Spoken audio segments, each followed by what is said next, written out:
नमस्कार सगळ्यांना, जय महाराष्ट्र. असा व्हिडिओ बनवतोय पहिल्यांदाच. यूट्यूबवर कोणीतरी असा व्हिडिओ बनवला असेल तर माझं सांगण्याचं कारण हेच आहे की मित्रांसोबत एन्जॉय पार्टी केल्यानंतर मला फिस्टुला ग्राम असा हा एक आजार म्हणू शकतो असा झाला होता आणि 3rd स्टेजला होतो.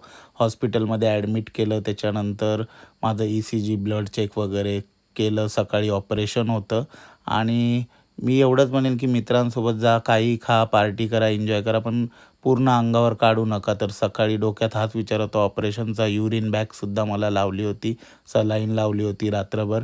त्याच्यानंतर मला ऑपरेशनला आता घ्यायला येणार होते.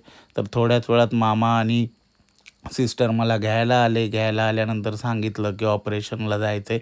सिस्टर थोडंसं शॉक झालं की पेशंट एवढा धष्टपुष्ट आहे आणि हा पेशंट आहे म्हणून.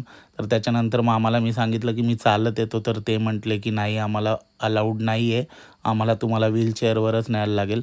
तर तोंडावर स्माईल होती, पण घरच्यांच्या चेहऱ्यावर टेन्शन होतं. माझ्याही डोक्यामध्ये टेन्शन होतं.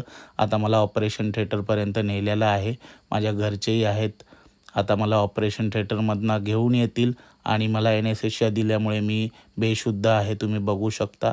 आणि आता मला उचलायला पण दोघे-तिघे लागले, कारण माझी बॉडी पूर्ण अशी सुन्न पडली होती, तर वजन वाढलं होतं. त्याच्यामुळे आता मॉनिटर ठेवला आहे माझ्या हार्टबीट आणि त्याच्यानंतर माझा श्वास वगैरे सगळं त्याच्यावर कळतो कसं चालू आहे, काय आहे डॉक्टरांना.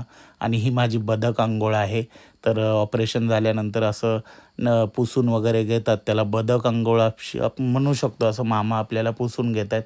आणि हा माझा डिस्चार्जचा टाईम आहे. तर मी शॉर्टकटमध्ये व्हिडिओ बनवले. 5 दिवस मी हॉस्पिटलमध्ये होतो आणि इथे सलाईन हाताला 5 दिवस असल्यामुळे खूप त्रास होतो ही काढताना. तर मी एवढंच सांगेन की असा आजार तुम्हाला होऊ नये, तर काळजी घ्या आणि हेल्दी खा.